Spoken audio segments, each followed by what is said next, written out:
right. Thank you for joining us here at Awkwardly Zen. I am so excited to introduce our guest speaker. We are going to be talking about the introduction to the medicine wheel, and Huehuexochitl is going to get us started with that. Huehuexochitl, thank you for being here. Well, thank you so much for having me, Amber.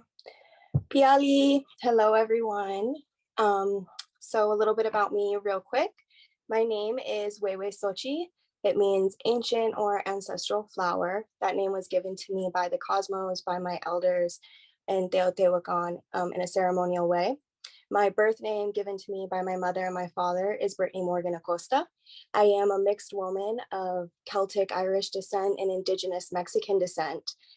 For the last around 8+ years, I've been walking the ceremonial red road of my ancestors, reclaiming the indigenous medicines on both sides, but specifically my Mexica, Tolteca indigenous side. So I'd like to start with just opening sacred space before we get into any content. So let's just all take a second and close our eyes together. Go ahead and take some big, deep breaths. Let's pull that breath up through our root chakra into our yoni, our womb, whether we're female or male. Feeling that breath of the earth mother rising up into our lungs, our throats. On our next exhale, go ahead and release. Allow yourself to make some noise, some sound. Let's take 5 of those big deep breaths. I'll go with you.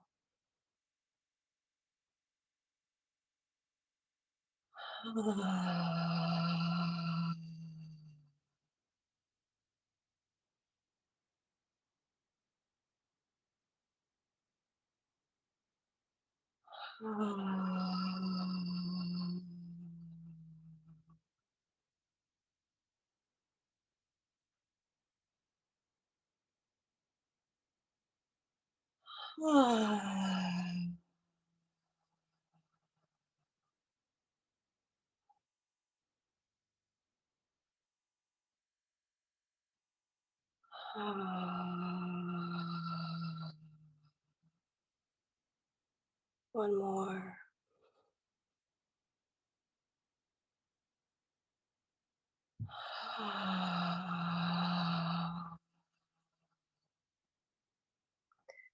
Ometeo, se tlasukamatli ometeo, tlasukamatli omesiwa, tlasukamatli nanansins, tlasukamatli nanansins. Saying thank you to the creator, to the Ometeo, Ome to Teot energy. Thank you to the sacred duality that ebbs and flows, that undulates in and out of this realm, that gives life, that births creation, that holds us in this beautiful sacred duality.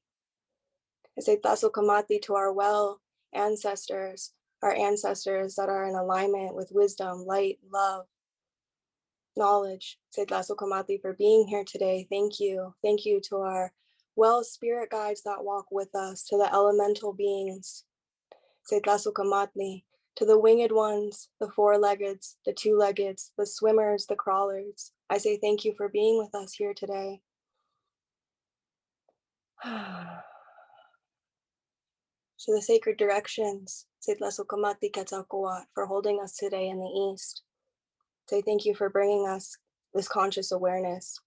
Tlasukamatli, Xipe Totec for holding us within the west, bringing us love, compassion. Say Tlasukamati to you, Tezcatlipoca, for holding us within the north, bringing us that sacred smoking mirror to look within to obtain more wisdom of self and the sacred realm that we dwell within. Say Tlasukamati to you, Huixtilipochtli, the sacred keeper of the south, for holding us here, for teaching us about our will, about our strength, and our love for ourselves. Say Tlasukamati to the spirits above us, Tata Tonatiuh, grandfather sun, Nanansin Metzli, grandmother moon, Tlasukamatli, to all the ancestors that govern and hold us from above, to the celestial beings, the galactic beings, those ones that walk with us in right relations. I say Tlasukamatli to you. Say Tlasukamatli Tonansin Tlali, our sacred earth mother, for holding us today and every day, for providing for us. And Tlasukamati to ourselves for showing up for ourselves each and every day, for our loved ones, our families, our communities. May we all get what we need today in this sacred space. May we find this moment to connect with one another, to see ourselves within one another, to see the cosmos all around us and within us. I say Tazo Komati, Ometeo. So when everyone's ready. All right. So that's kind of just a little thing on how we always open sacred space in my culture and tradition. So now I'm going to go ahead and present my screen to you. So I might go away. All right. So welcome everyone to the introduction to the medicine wheel. A little bit about me. Again, my name is Huehuexochitl Brittany Morgan Acosta. It's not displaying it. Okay, let me go back.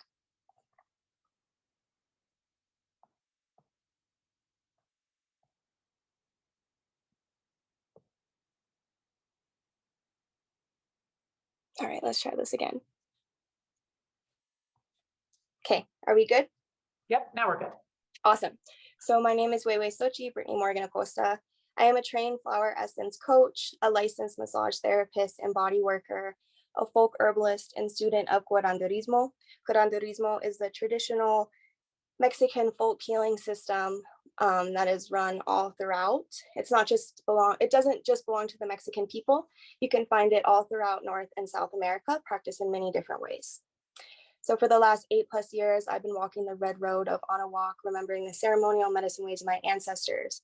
Anáhuac is the traditional name for the continent that we're here on right now, all the way from Canada, up north, all the way down south to Argentina. This land was known as Anáhuac, and we were all different peoples who exchanged and shared medicine in Teotihuacan.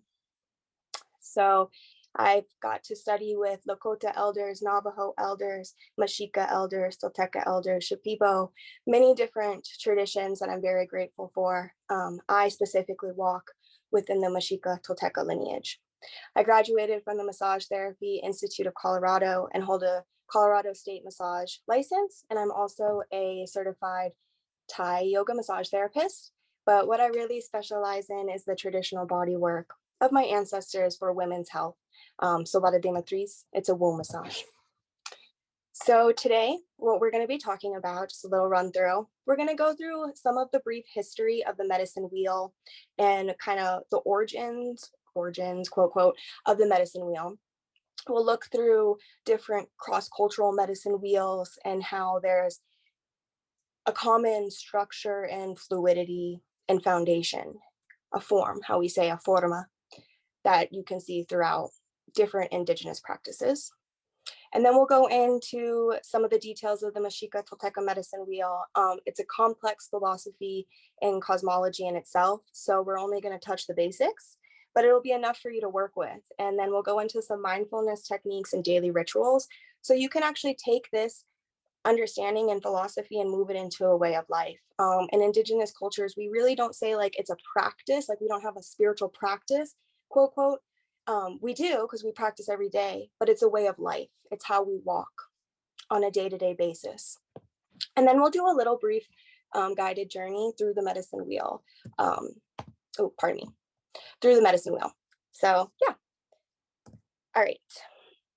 So let's get into some of the origins. So I want to start by looking at how the medicine wheel has everything to do with the womb. From what I've learned from, and again, I want to emphasize, I'm not a historian.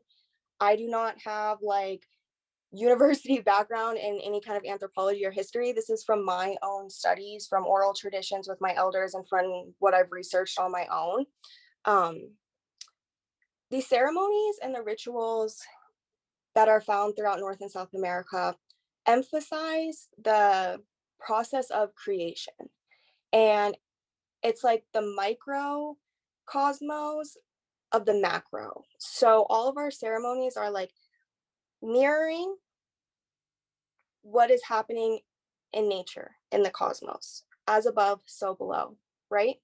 So the womb we're looked at as being held in the great womb of our earth mother, our cosmic mother, right? That's how indigenous people look at it. Like, we are held within the womb right now. And so women, we have that portal of creation within us. And so a lot of these ceremonies will mimic that. And we can see this dating back from around 300,000 to even 3 million years ago, with V-shaped depictions and different spiral symbols that have been found within Paleolithic caves that are worshiping the earth mother, the goddess, the womb. So if you see on this picture here, the farthest one to our left, it's actually the goddess Lucelle, which is a French indigenous goddess. She's a mother goddess. And this was sculpted into the entrance of an ice cave, an ice age cave in the Dordogne, pardon my pronunciation, region. And this is believed to be around 23,000 BCE. So we can see that these are very ancient sculptures and structures worshiping the earth mother, even in places in Europe. So this isn't just indigenous philosophy here in North or South America. And then we can also see this being in the different megalithic rock structures, such as the Queets. I couldn't figure out how to pronounce that one, sorry. I looked up many different pronunciations and they were slightly different. So, but these mounds that we see, the two bottom photos, are these what we call womb tombs in the esoteric understanding. So these womb tombs were known to be places of spiritual rebirthings, and they were usually built on mounds or sacred sites believed to hold power. And the picture on top is actually a picture of the Newgrange womb tomb in Ireland, and it dates back to around 3,500 BCE. And we can see the process of creation being reflected here again, because every winter solstice, pardon me. So we go through winter, we're in that period of darkness, of going into the underworld, being in that deep depths of the earth, right? Without the sun, it's the shortest days of the year. And then winter solstice comes, and that masculine light rises in the morning, and those rays from the sunlight actually go and illuminate through what is known as the yoni passageways of this womb tomb, and it illuminates the entire tomb. And so that can be seen as like the reflection of the fertilization of life happening, the masculine meeting the feminine, entering and creating life. And I want to emphasize too, when I'm talking about masculine and feminine, I'm not talking about gender. We're talking about cosmic forces and energies here. And then even on the walls of this passageway, you can see the Triskeli triple spiral, which is known as the womb portal symbol. So womb worshiping, it goes all the way back to many different cultures. And we can see this spiraling symbol, this circle of the womb. Even like if you look at your bellies, we have that spiral of the belly, and then we have that center point. So we see that medicine wheel within ourselves right away. So we'll move into the Ouroboros now. Maybe you've heard of the Ouroboros before. The Ouroboros is symbolized by the snake eating their own tail. And it's kind of known as one of the oldest symbols of the primordial essence of creation. There is no beginning, there is no end, there is no life, there is no death. It's a spiraling process of a great mystery, of an ability to constantly know the self in deeper ways. And so we can see this Ouroboros again reflected throughout many different cultures. Oh yeah, first, the snake, before we go into the Ouroboros, a lot of people kind of think of serpents as like evil because of Christianity and the whole story of that, right? Adam and Eve, whatever. In our traditions, I can only speak for the Tolteca traditions because I know that some cultures still believe that, like Navajos don't work with serpents. But anyways, in the Tolteca tradition and the Mexica tradition, to us, the snake, coat, is extremely sacred because it represents the processes of life and death, the ability to transmute yourself through the alchemical process. When we see that through the shedding of the skin of the snake, and it also represents the vibrations and the forces of natures in the cosmos. Because if you think about like the rays that illuminate from the sun or wavelength waves in general, energy waves, it undulates up and down like a snake, right? So our ancestors noticed that and saw that, and they see how the snake serpents and crawls on the floor of the earth. So it's very connected to the vibrations of the earth. It knows exactly when any kind of shift occurs within the earth's field because of how close it is to the earth and the feeling of that vibration. So snakes to us just represent that pure vibrational energy of the cosmos, of nature. Okay, and so we can see the Ouroboros in different depictions throughout Greek culture, Norwegian culture, Asian, Amazonian, and Egypt. The photo above with the pot, that's actually a 7,000-year-old pottery that was found in the Yangshao area of China. So that would be Eastern China, and that belongs to those indigenous peoples there. And you can see that there's an Ouroboros on that pottery. And then the two photos below are actually taken from the Egyptian Enigmatic Book of the Netherworld, which is an alchemical Egyptian funerary text that's on the tomb of Tutankhamun, and that dates back to the 14th century BC. And you can see at the top that Ouroboros on the head and then also on the feet.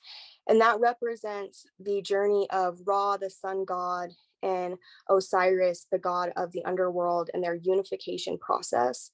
The serpents are manifestations of Mahem, the protector of Ra as he goes through his underworld journey. And it represents the beginning and the end of time. There is none. It's just that, again, continuous process we move through. Okay. So now let's go to some medicine wheels here in North America. So this one is an amazing medicine wheel. The Anisking Umapi medicine wheel translates roughly to Buffalo Calling Stone Sacred Site. It is on the Siksika land, the Blackfoot land of Alberta, Canada. And this archaeologists date this to be around 5,000 years old, according to oral tradition from the Siksika people themselves. It's much, much older. So Gordon Freeman, he was a professor at the University of Alberta, and he dubbed Aniski Umapi as Canada's Stonehenge. They were predicted to be built around the same time, and he spent many, many years studying this specific medicine wheel. And he predicted through his findings, he hypothesized that it was a part of a vast open air sun temple that was used as a calendar to mark the changing of seasons and the phases of the moon. Other anthropologists dismiss this theory, but he's definitely onto something. Absolutely. He was quoted being said that these discoveries show that genius existed on North American plains 5,000 years ago and probably much earlier than that. And we know that as indigenous people again, but it's lovely to be validated and to be heard that within Western educational systems. And so the reason why he thought that this particular medicine wheel was a part of this calendar system is because this wheel consists of a central area that radiates 28 stone lines out of it, and then it's encompassed by another circle of stones. And there's also 4 cardinal points, and they match up with the sun at different times of the year and the moon phases. And that was amazing to me when I found out about this, because we see again its connection to womb worshiping cultures, because 28 is a specific number for the moon cycle. There's 28 days in a moon cycle, and there's normally around 28 days in a woman's own moon cycle, aka their menstrual cycle. So again, this is a reflection of how the cosmos move, how we move through nature. All right, so medicine wheels cross-culturally.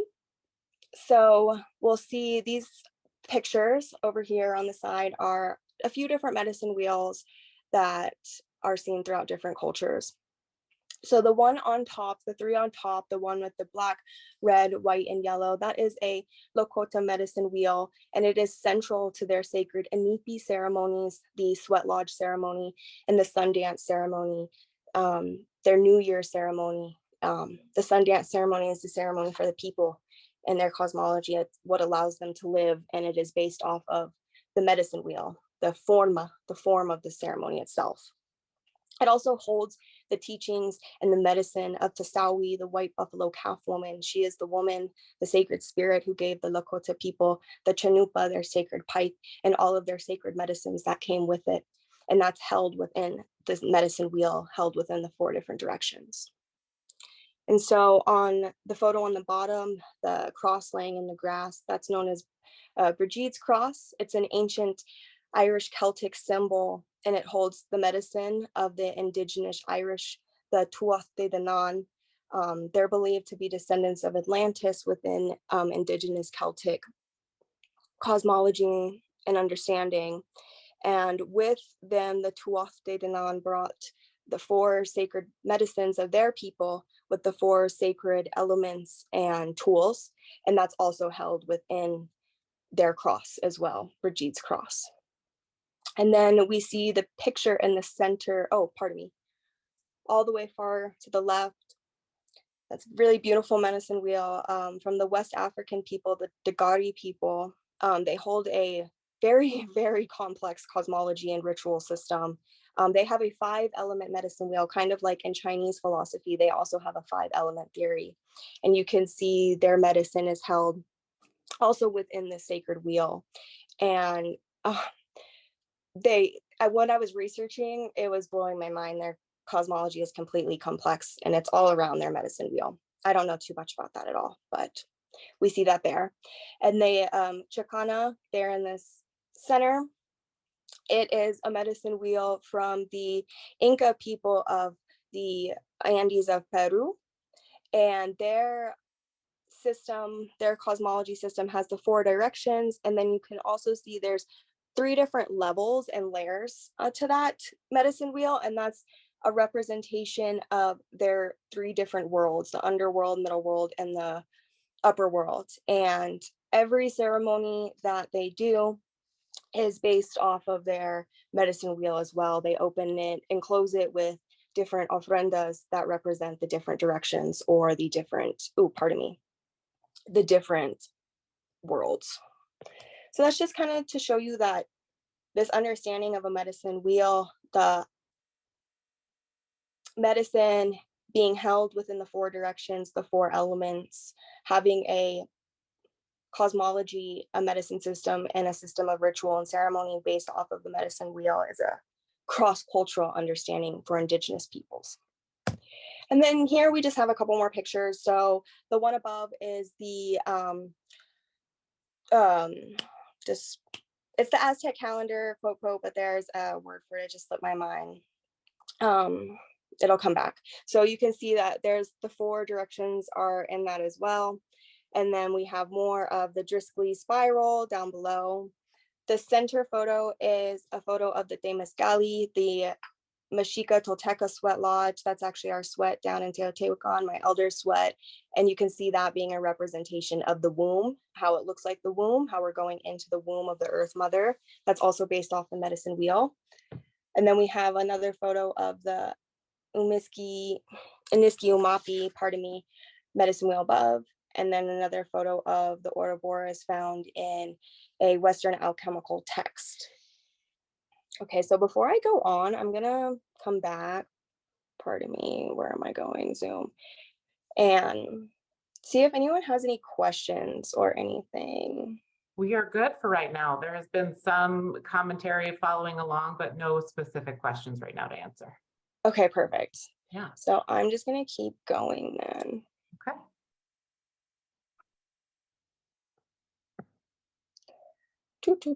All right. So I love this. Like, I thought Mercury wasn't supposed to be going retrograde. Oh, okay, it is sharing. Dope. Yep, you're good. All right. So now let's get into the movement of the medicine wheel and how we can see this reflected throughout nature. All right. Oh, I thought this was a little bigger. Okay, well, I hope you can see that enough. So again, how we are talking, within the wheel, there is no beginning and there is no end. There's only this constant state of movement, a constant state of flow throughout the elements, throughout the forces of nature, throughout the forces of the cosmos. And so we can see how this movement mirrors the spiral motion of the cosmos and of our solar system. And we see that through the movement of the rotation of the planets around the sun, and then the spiraling rotation of the galaxies that are actually moving throughout time and space. So I have a really cool video for you. Oh, we get to watch some State Farm stuff real quick. No worries. Quick break. So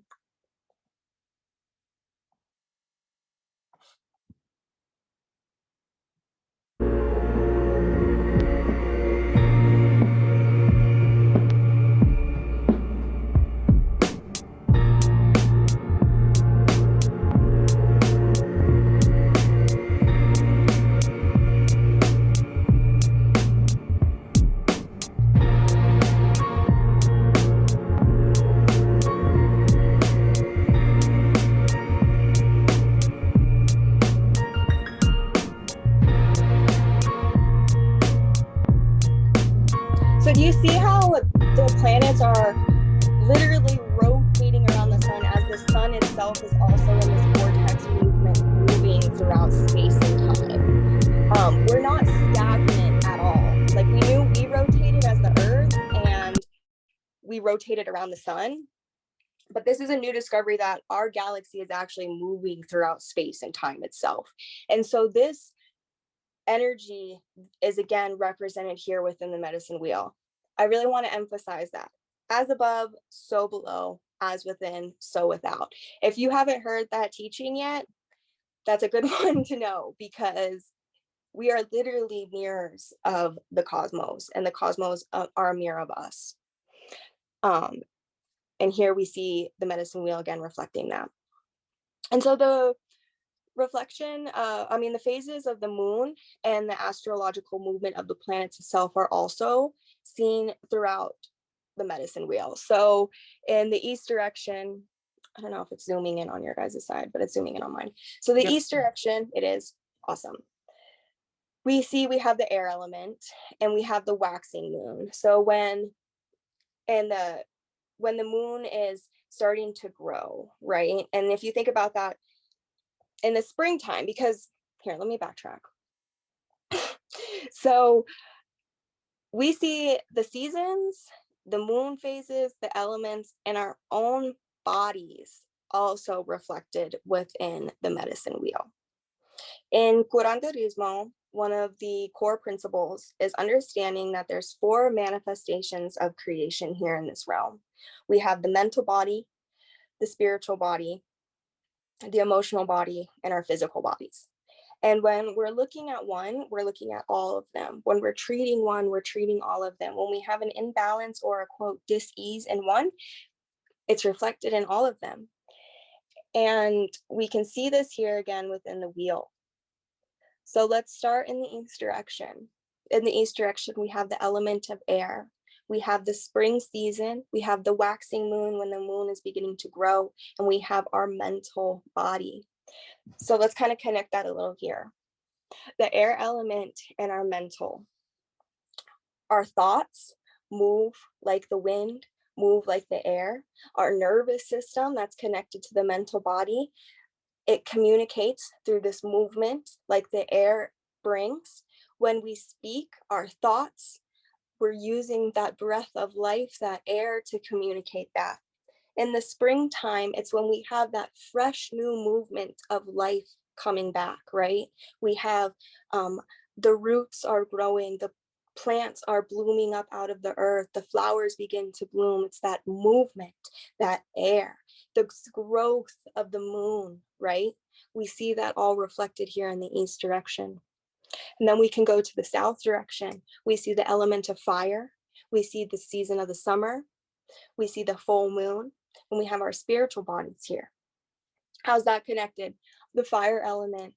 That fire is like that spark of life, right? Without our fire, when we discovered quote, quote, fire, it gave us a whole new perspective on life. We were able to explore, to discover, to cook, to heat ourselves, to do all kinds of amazing things. That fuels life. That's like our spiritual body, right? Our spiritual body is what gives us that vitality. In my tradition, we say the tonali, it gives us that life force energy to keep going, right?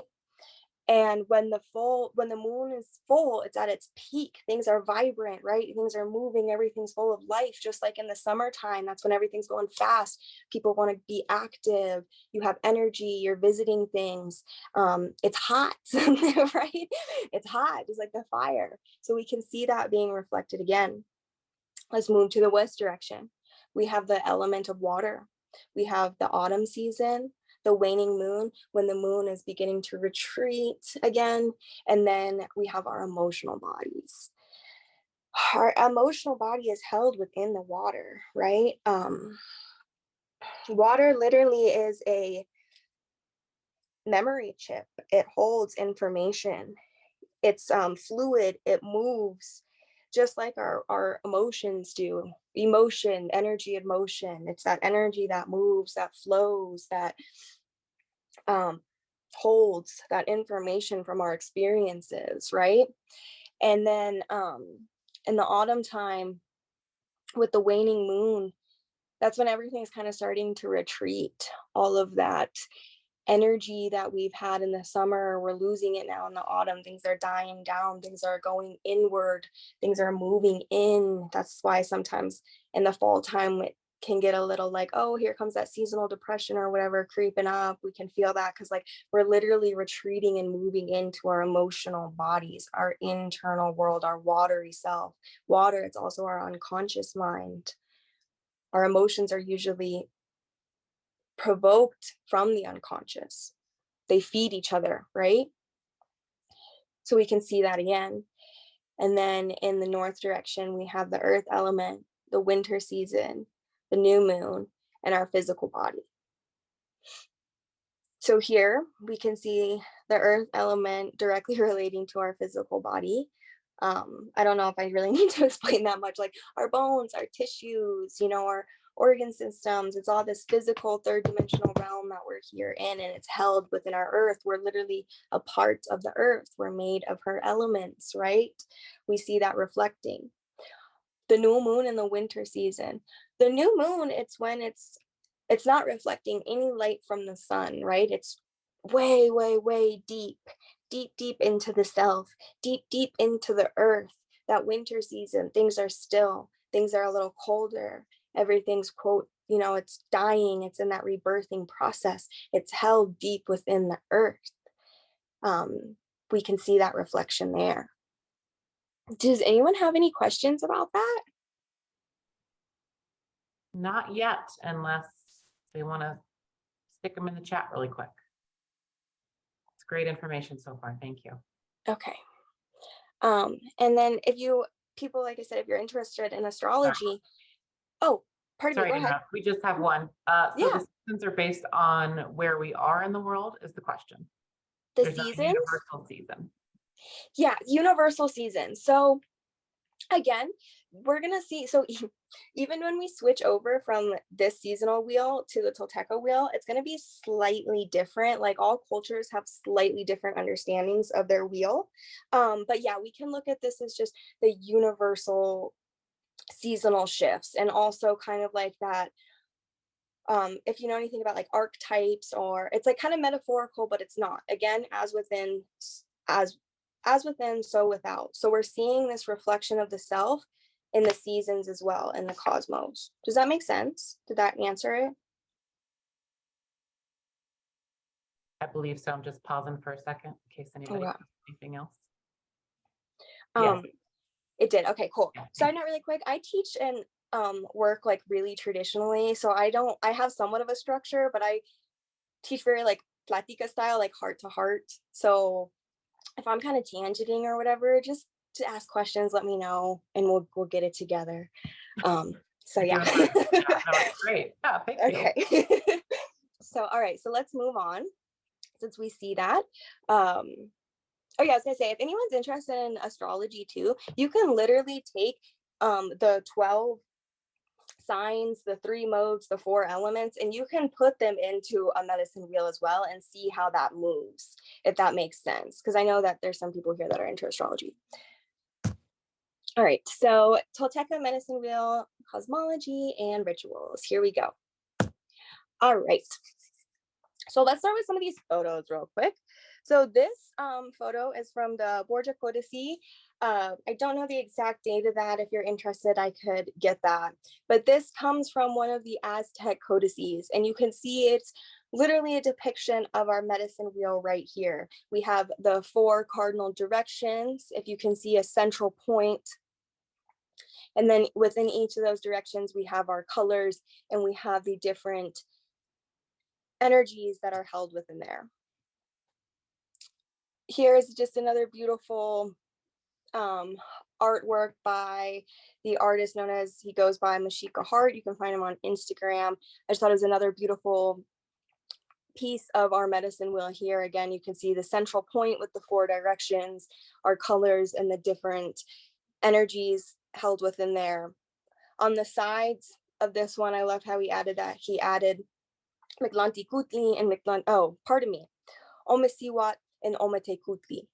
So our word for creator in the Mexica Tolteca tradition, Nahuatl is the language we speak, is Ometeot. So Ome means 2, Teot is energy. So it's this understanding that there is this dual energy that is undulating and giving birth to this realm. Light, dark, night, day, masculine, feminine, life, death. It's always a dual process, right? Omesiwat is the feminine energy, Ometecutli is the masculine energy. And so here, this one is done by one of my teachers, Siwa Masat. Beautiful, beautiful artwork she did. So our medicine wheel again here. The 4 different gatekeepers, guardians of the different directions, the 4 brothers right there, and then their colors. And so we'll get into these specific energies. So before we get into any of this, I really want to emphasize that in the Tolteca cosmology, there is no such thing as gods. Like, I know that when the Spaniards came over, they thought that we worshipped many different gods because they saw all of our ceremonies and our structures and our cosmology, but we didn't. We understood that there was one central force of creation, the Ometeo. There was this intelligence that is giving rise to life, and then there's these forces of nature and forces of the cosmos that are undulating in and out of this realm and in and out of ourselves that are giving rise to this life. So when we were doing our ceremonies and when we're worshiping these quote deities, we're worshiping those forces of the cosmos, of nature, of life, and of the self, to walk in right relation. And we'll get a little bit more into what that means to walk in right relation.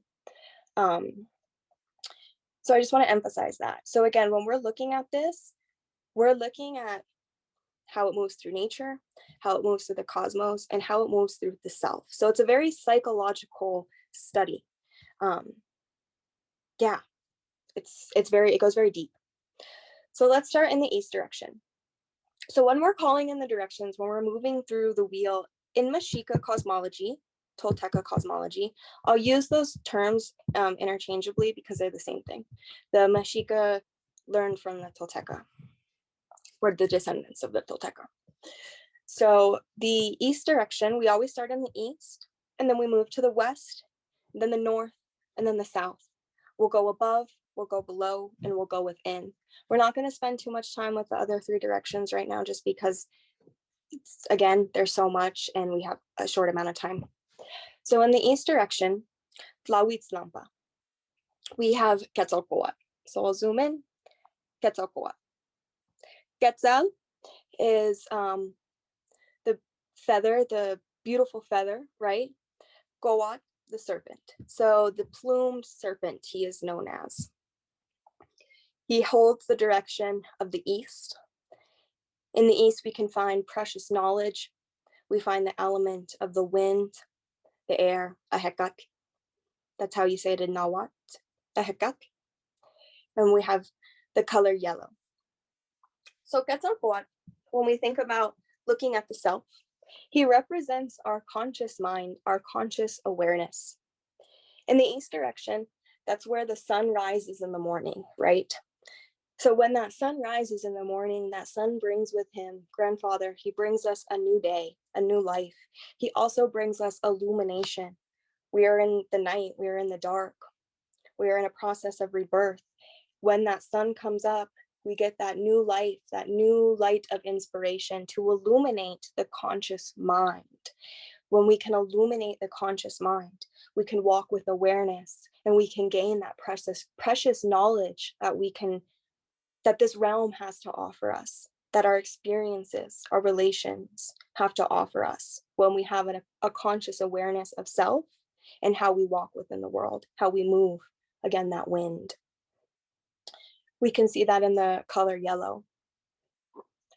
In the west direction, we have Cihuatlampa, and we have Xipetotec right here. And then I also have here,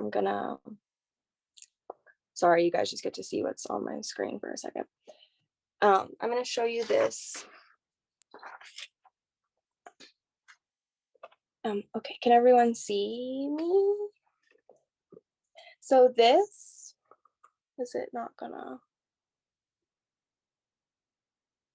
Okay, it's just not gonna do it with my background. So, all right, here we go. Xipetotec. He is the direction of the west. And if you can kind of see on here, his skin is flaying off of his body, right? I know the Spaniards just loved it when they saw all of our artwork and our images. They just thought we were total savages. But so this flaying of the skin, you see that? This is a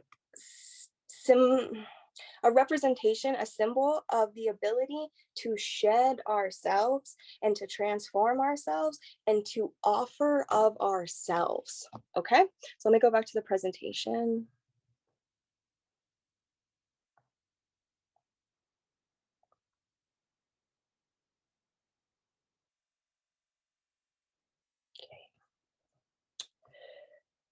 So when we're thinking about Xipetotec in the west direction, he holds the energy of love. So there's this understanding of we need to constantly be giving offerings to the earth, to our relations. We need to be giving as much and even more as we're taking. And with Xipe, he sits in that west direction within the earth. He also sits with Tlazoteotl. Tlazoteotl is known as one of the third layer of the earth. You know, when we look at the layers of the earth, she's that third layer of the earth. And she literally holds the medicine of transmutation and transformation. She's known as the woman of filth, but she takes that filth, that death, that decaying matter, and she moves it into new life, new growth, and beauty. And she does that through the process of love. So the Cihuateots, the woman energy, the women warriors, are held within that layer of Tlazoteo, and that's held within Xipe. Again, this is very complex cosmology. So when Xipe is shedding himself, flaying himself, when we're moving through times in our life where we feel like we're losing it all, we're giving ourselves, remember that that old layer of skin that you're flaying off is going down into Tlasoteot and it's being rebirthed. When we give love, when we give compassion, when we give something, that will be transmuted, right? When we have sadness, that will be transmuted. And all of it is done through this process of love. We can transmute with love. This is all held within with the elements of the earth. And the color is red. And we can see that being like the blood of our blood, right? The blood of our ancestors, of our hearts, that red thread of fate, you know, have you ever heard that? That kind of runs through everything, through that process of love, through the process of regenerating the self. Making sense? Yes? Okay, I'm just gonna keep going. So then we're gonna move into the north direction. In the north direction, we have Tezcatlipoca, Mictlampa. So Tezcatlipoca is, this is a force that should be worked with a lot of reverence. And I don't suggest people who are new to this practice to spend a lot of time here in this direction. I don't spend a lot of time in this direction. It's necessary and will be there at many different times in our lives and many different times of the day, but it's something that should be worked with a lot of honor and reverence, because Mictlampa is one of the directions of the underworld. The underworld is not a place to be feared. It's not an evil place, but it is a place of intensity, of shadow, and where death goes to be transformed. Tezcatlipoca, here again, let's see if this works. I'll show you after when I unshare it, but I have a picture of Tezcatlipoca to show you. He is the man of the smoking mirror. He's also known as the obsidian stone. So if you have obsidian, you're working with Tezcatlipoca. Obsidian is found in Teotihuacan. Right underneath the pyramids, there's mines and mines of obsidian down there. He's also one of the parts of our unconscious mind that will show us ourselves. He of the smoking mirror. He will show you what is beyond the smoke. He will show you those parts of yourself that you necessarily don't want to face, that we like to run from, that we don't want to admit. He's going to show you that part of yourself. But also within Mictlampa, within the north directions, sits our ancestors. It sits that ancient knowledge, that ancient wisdom. When we can go within and when we do that deep work to face ourselves, we gain that ancient wisdom. We clear the illusion of the ego. We clear the illusion of the stories that this realm puts on us, that the patternings, the imprintings, whatever have put on us. And we can truly see ourselves for who we are beyond Brittany, Huehuexochitl, whatever. We get to truly see ourselves. And we gain that ancient wisdom. And again, the reason why I say we don't need to spend a lot of time consciously moving in that north direction, because life is already going to do that for us. The cosmos, nature, it's already going to do that for us. The Omateo, Tezcatlipoca is already always working for us. I always tell people what our job is to do is just to consciously be aware of that and to move through it with a lot of grace and a lot of humility when we find ourselves looking in that mirror, because it can be challenging. And that is found within the fire. It's also found within the color of black. And so now let's move to Huehuexochitl. So we see Huehuexochitl here in Mictlampa in the south. Huehuexochitl was known as the god of war. But when we think of war, we're not thinking about like that, like, yeah, battle and stuff like that, everything. But we're thinking about the biggest war that we could ever face. And that's that war we wake up to each day, that war within ourselves. If we took the time to actually tend to that war within ourselves, we would see the war externally begin to decrease, because again, as above, so below, as within, so without. Huehuexochitl is that left-handed hummingbird, right? our heart sits more on our left. That hummingbird is known to be our ancestors. That hummingbird, it's a very small bird, but that bird is mighty. It has a really strong heartbeat. It can fly super fast. That bird can go in any direction. It can even go backwards, which birds can't do that. We, like, that's not very common, but the hummingbird can. That's Huehuexochitl, the left-handed hummingbird, the god of war. He teaches us how to love ourselves, how to offer flowers to ourselves. He also sits in that south direction with Xochiquetzali, the beautiful woman of the flowers. When we find ourselves in moments of self-hate, self-degradation, just moments where we feel like we can't keep going forward, when we want to give up, right? We find our Huehuexochitl, we find our willpower, we find what it is that ignites us. We offer flowers of love, compassion, grace to ourselves. We offer that beauty, that abundance to ourselves. However that looks, even if there's so many ways that can look, but we offer that to ourselves and we keep moving forward. We can find that within the water and within the color of blue. Any questions? I hope there's some. Well, there was one, and then you answered it about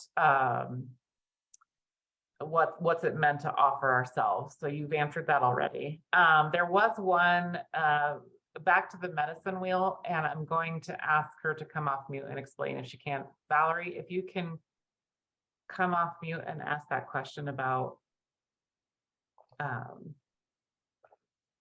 the medicine wheel and how to center yourself within it.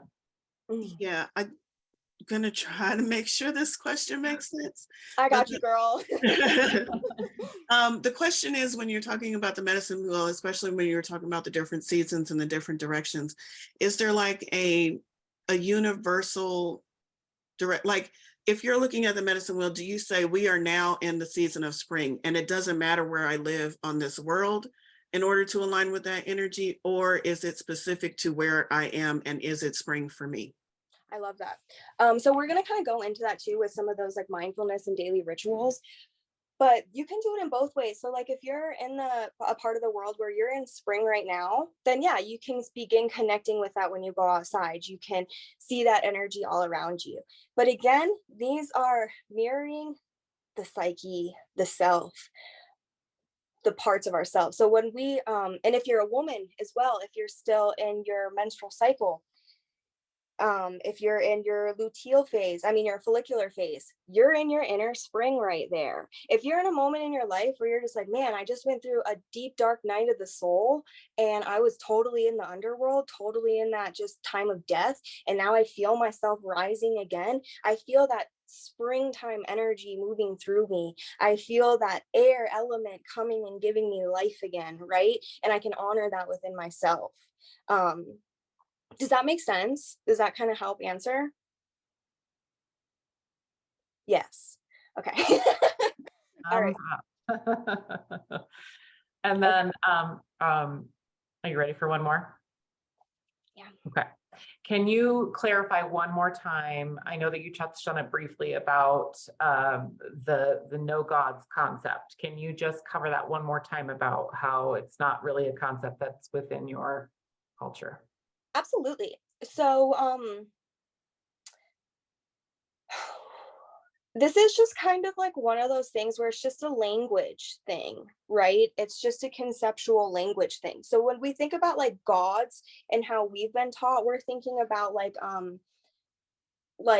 maybe like Jesus or something, right? Like this one God that we're worshiping, and we say like, this is a God that rules this, it rules that. We look at it as our creator. That's not how we understood this. We understood, if we were going to say God, as the Ometeot, because there's only one essence of creation that's giving rise to all of this, right? We are all part of the Ometeot. There's a teaching one of my elders, Paquito, says is, we are the Ometeot.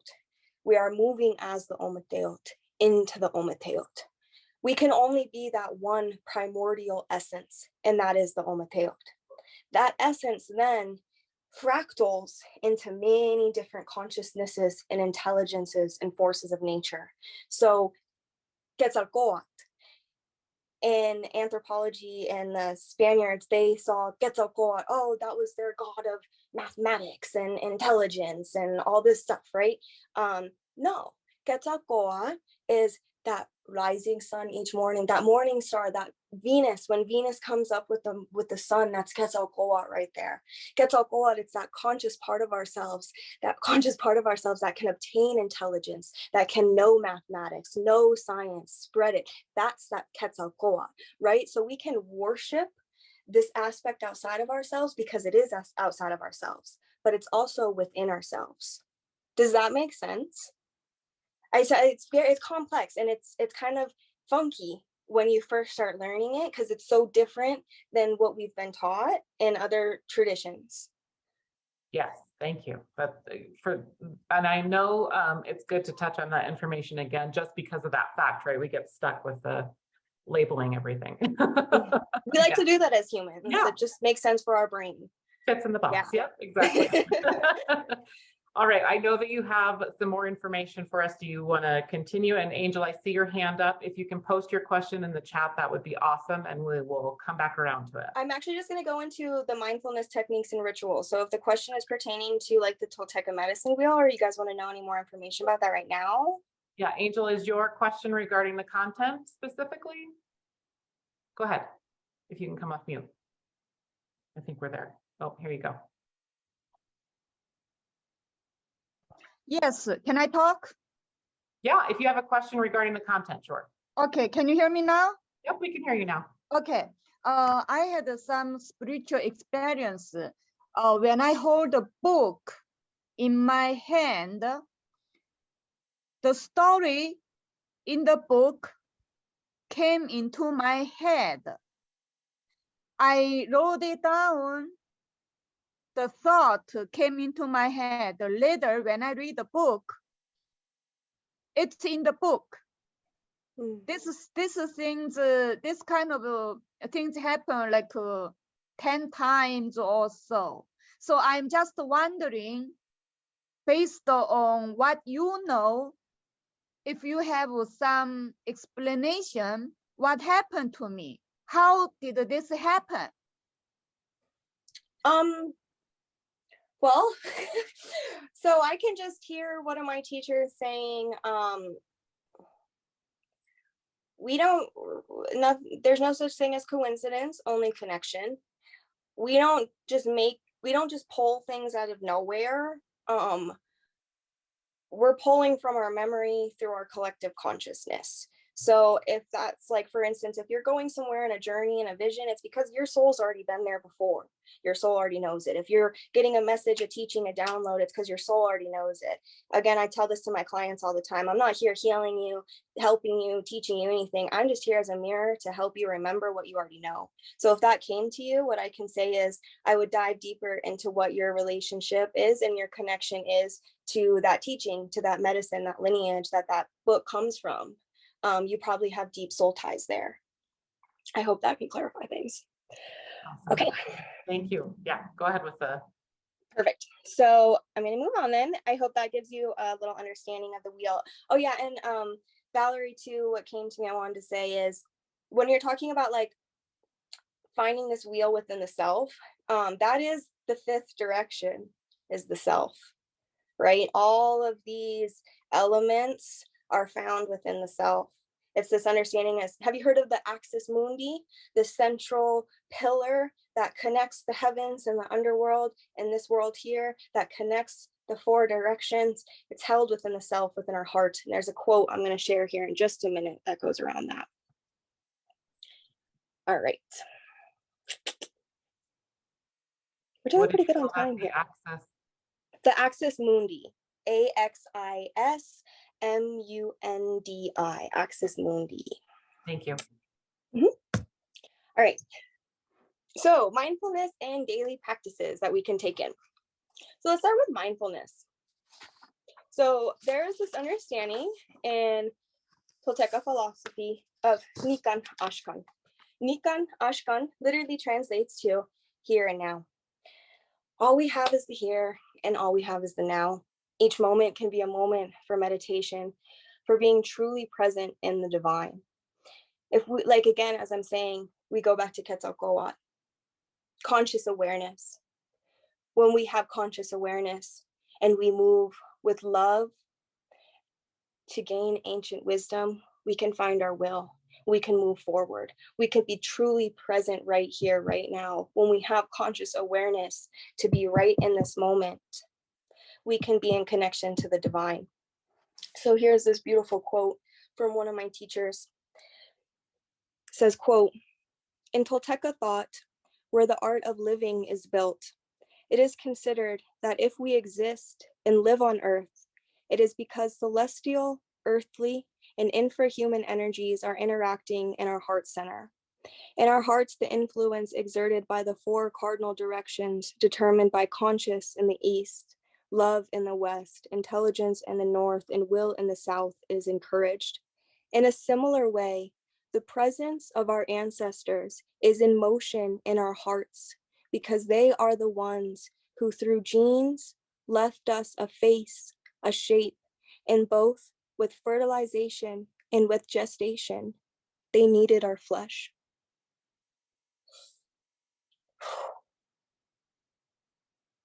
Yeah, this moves me so deeply because that is it. That is Nikan Ashkan. That is the movement of the cosmos, of the elements, of our ancestors here within our hearts. Our heart can bring us here to this moment, to this present. So a way we can be mindful with the elements, with our ancestors, with ourselves, is just remembering we can be here right now with our breath, with our heart, with our sensations. Another mindfulness practice that we can do to begin connecting to this energy is to wake up each morning, the mornings we have available to us, and we meditate with the rising sun.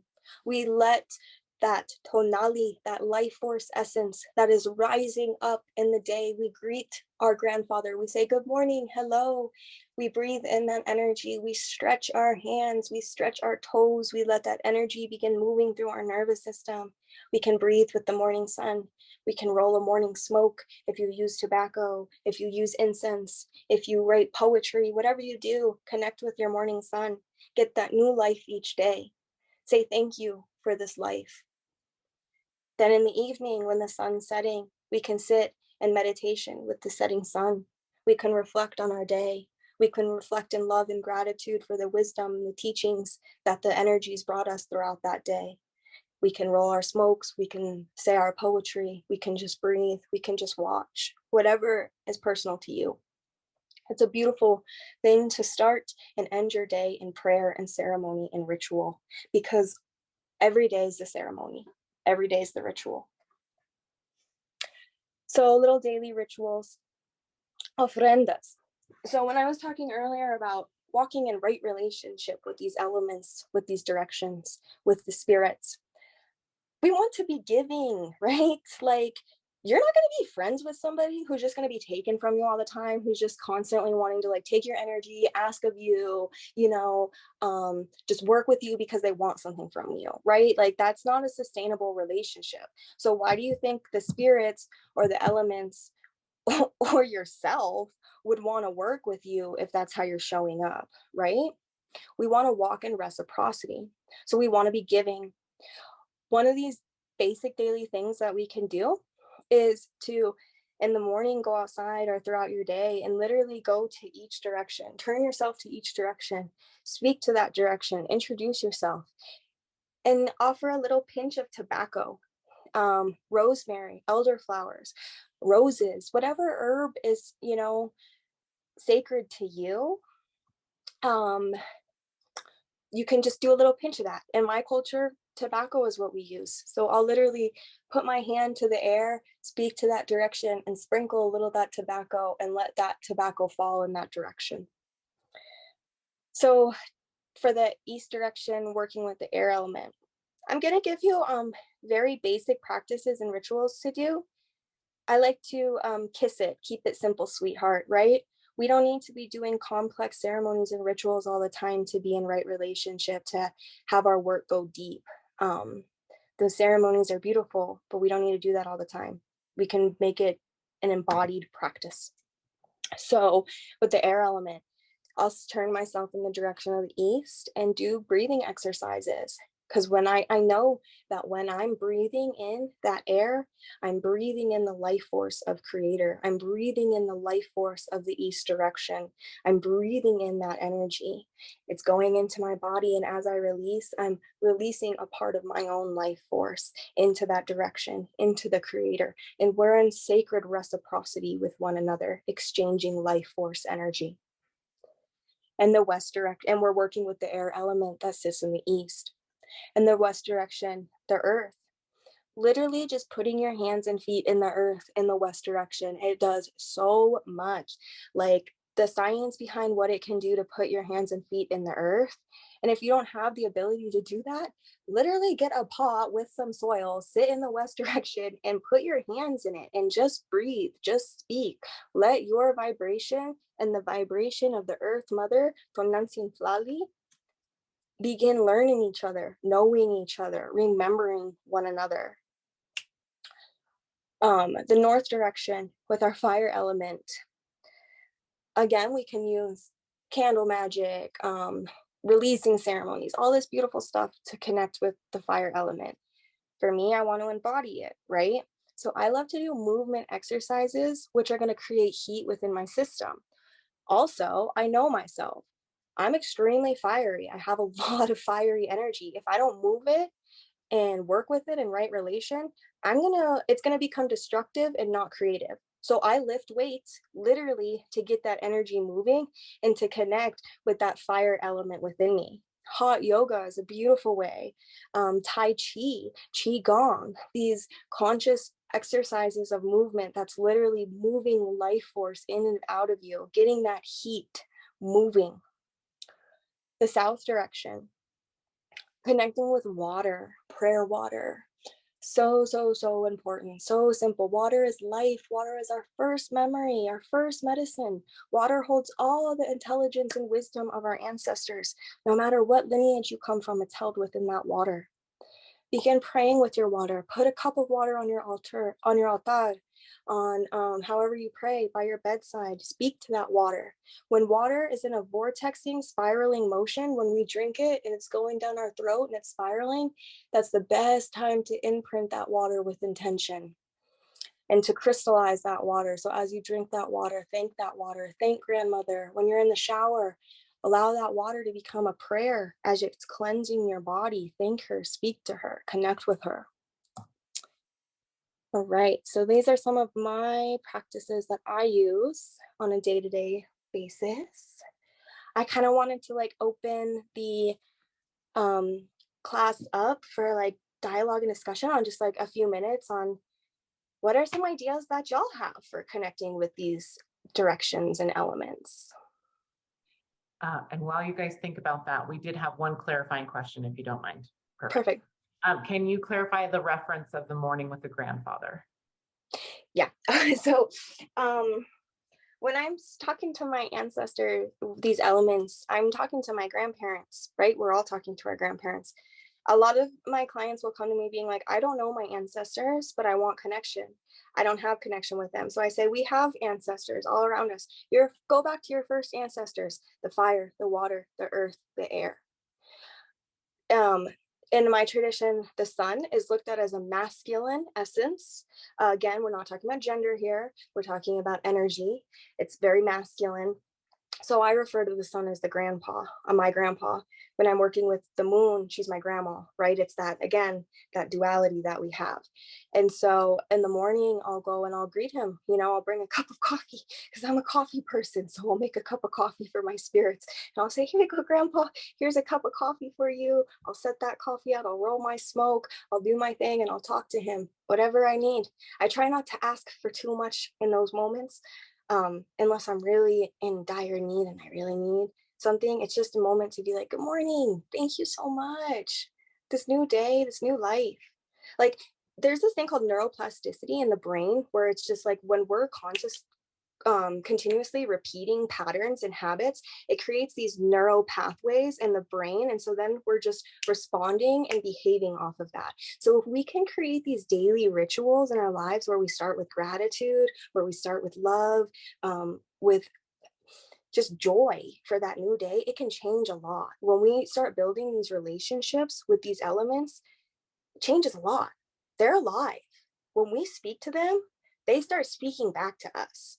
When we start realizing that everything around us is consciously aware, our reality changes.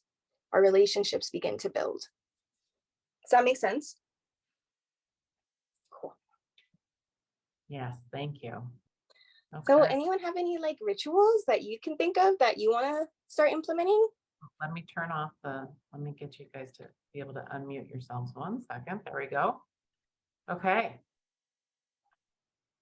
Can I see your hand up? Go ahead. Hi, I just wanted to say I'm so grateful. I really didn't know what this was about until I got here. I am very grateful for your presentation. As far as what you were asking me, you know, I've fallen so far from that tree. I really have to think about these things and what I'm going to do, because I see what you're saying is true. I know I've experienced it. I haven't done it in this way. I'm so grateful to see all this because I didn't really know that existed. I have someone that she's worked a lot with, I think, I'm not sure what tribe. And she has given other people their Indian name or Native American name. And so I asked her if I could get that. And she said yes, and she would do this. And it never worked out because I feel like I'm being, and I'll stop in a minute. I'm not being respectful of the universe, and I'm not ready.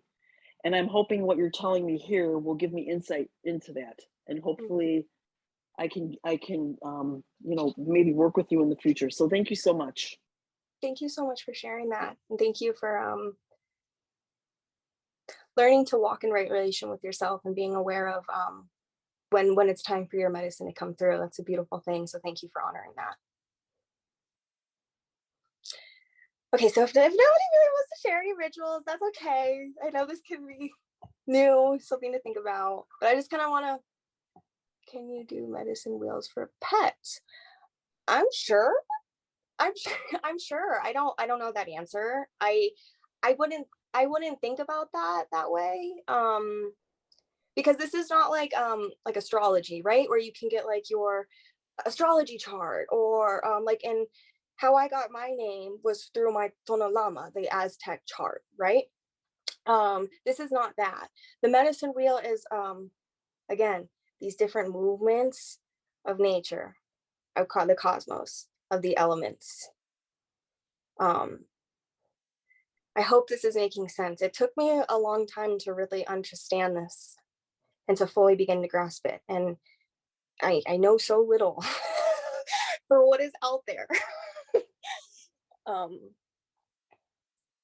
Okay. So the concept of staying like consciously connected to all of that. Yes. That kind of movement. Yeah. And again, if you're in a traditional sweat lodge, a nipi or Temazgali, you'll see the directions, how that moves throughout the medicine wheel. If you're at a Sundance, you'll see how this moves throughout the medicine wheel. If we ever do despacho together, we start with the medicine wheel.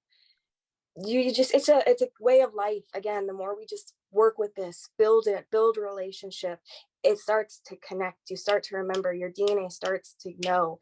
And I want to encourage everybody, no matter what your lineage is, do some research into the indigenous practices of your lineage and go back, pray and find out. Your lineage has deep medicine. No matter where you come from in the world, we are all indigenous in some way. We all had indigenous ancestors that worship the earth, that worship the elements, the cosmos. Find it. It'll come.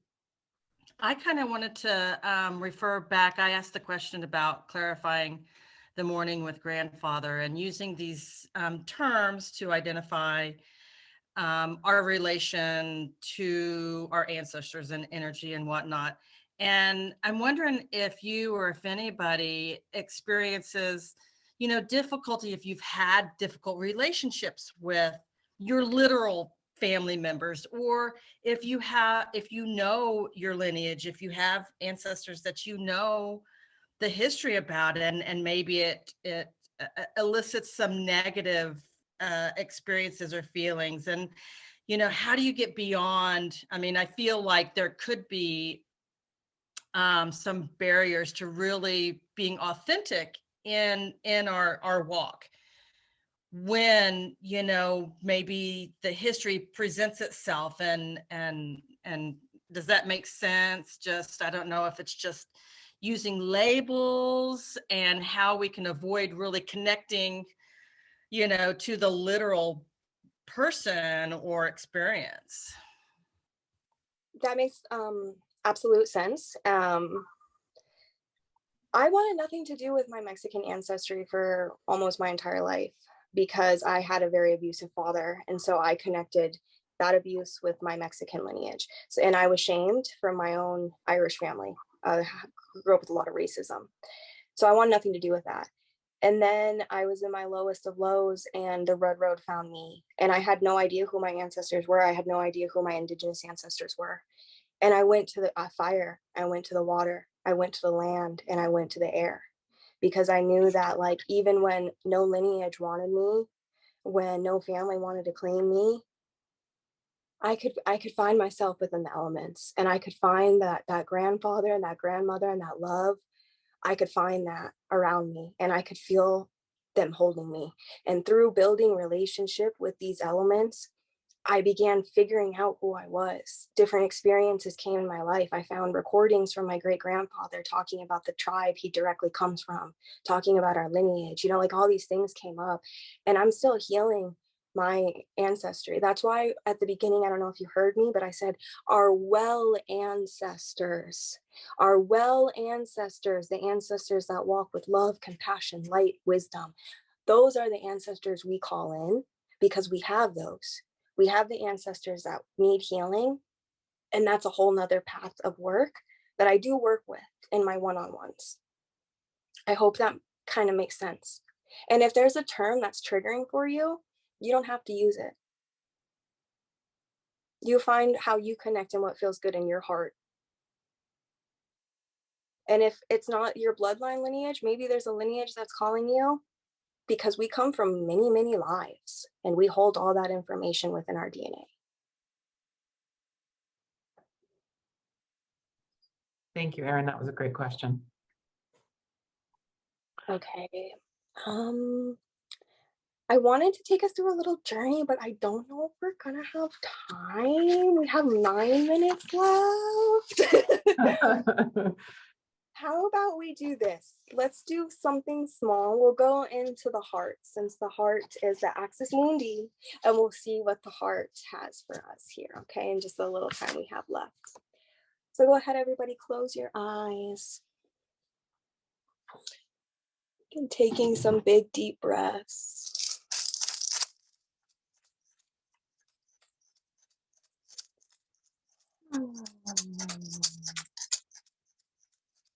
Pull that breath up through your nose, out your mouth. Feel your jaw hanging heavy as you exhale.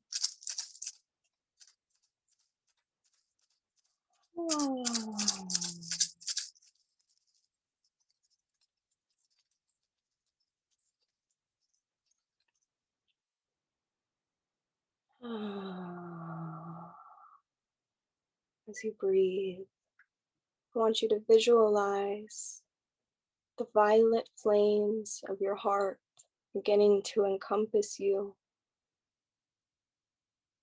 Seeing the violet flames in front of you as you step through this first gate into the portal of your heart. You feel those violet flames caressing your skin, holding you, loving you. You feel those flames beginning to transmute any lower vibrational energies that are coming up for you, fear, guilt, jealousy, whatever is coming up. You feel those sacred violet flames eating away at that energy, transmuting it into love, higher awareness,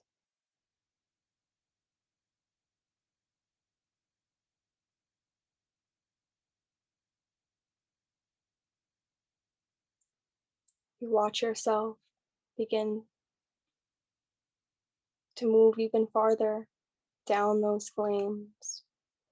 And in front of you, you see the pure white flames of the Archangel Michael presenting themselves in front of you. You begin to walk through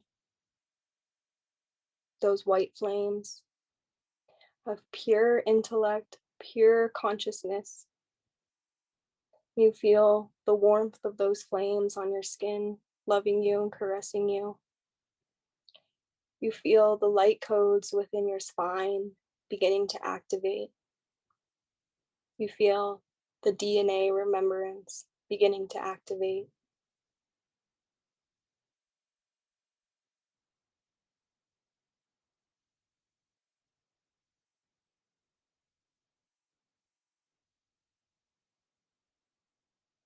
You notice as the violet and the white flames begin to dance around you, within you.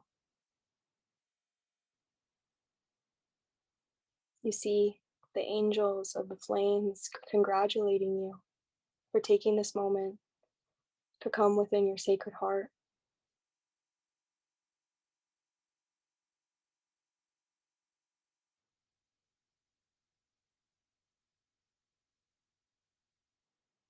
The flames begin to slowly dissipate, and you're there, left an empty black space. Just you and your breath.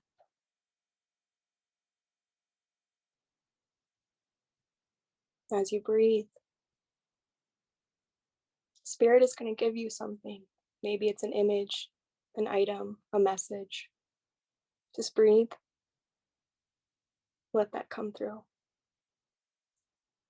Shiki hen huehuexochitl, shiki hen wai panoyolo. Pampani means la sotla. Pampani means la sotla. Ika no chino yolo.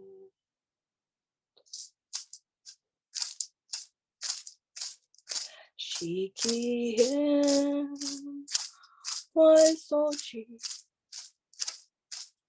shiki hen wai panoyolo. Pampani means la sotla. Pampani means la sotla. Ika no chino yolo. Shiki hen.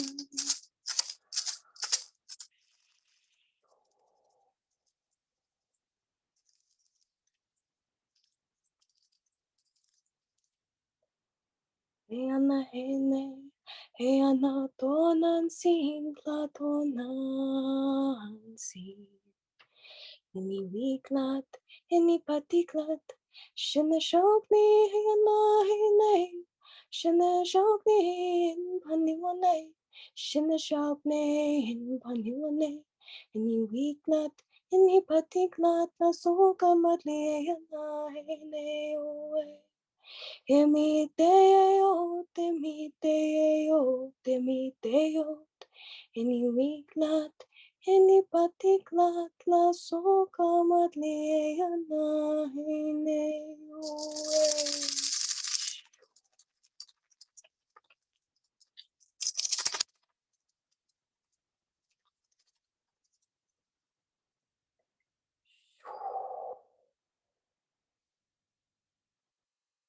When you're ready, go ahead and start feeling your thighs, your legs, your arms, your hands, batting your eyes open, coming back to this moment. All right, so does anyone want to give any reflections, any more questions? Is anything they'd like to share before we need to wrap this up? I'm going to stop the recording.